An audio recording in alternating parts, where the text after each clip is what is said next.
there seems to be something inherent in the nature of government, whether it's using these programs to buy votes, whether it is that lobbyists put pressure on the government. Hey, listen, you need to fund this bridge, even though nobody really needs it. You do it because the unions want it. It creates employment in your district. And so congressmen push for it. Other congressmen say, listen, I'll vote for your project if you vote for my project.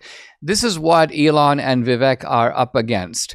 And so the question is, what are they going to do that's new or that's different? Apparently, their strategy is the following. Identify thousands of regulations that can be cut across government. Now, this can be done. This is something the executive branch can do. Identify the minimum number of employees necessary to maintain these programs or the core functions of these programs. This too is very promising because Elon Musk was able, as you remember, to cut Twitter. He's able to reduce the number of employees by like 80%, and Twitter was still running just fine. So the question is, can government run that way? The problem is that even if you fire a bunch of political appointees and reduce their number, in most of these agencies, the majority of people are not political appointees. They are career. So in other words, they have the academic, what in the academy is called tenure. They're really hard to fire. They have like lifetime security. And so it's almost like you've got to demoralize those people. You've got to make them want to leave. You've got to like make their lives miserable in all kinds of ways. I haven't seen Musk or Vivek talk about that, but I don't see any alternative to that to push career employees out of the government.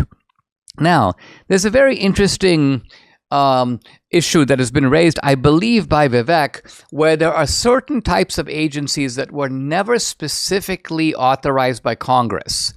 And yet they've been set up and they have usurped authority that was never given to them by Congress. And the question is, can you take a big axe to those agencies? And what I mean is not just pruning them back, not just the idea of like a 20% or 30% reduction, but absolutely just shut the place down.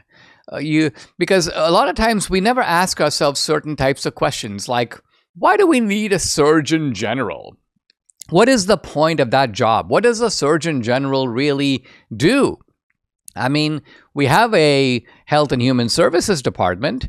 We have a Secretary of HHS. We have the National Institutes of Health. We have the CDC. So when we get all these names and titles, it's really not clear. I don't just mean what the Surgeon General as a person is doing. What's the whole office doing?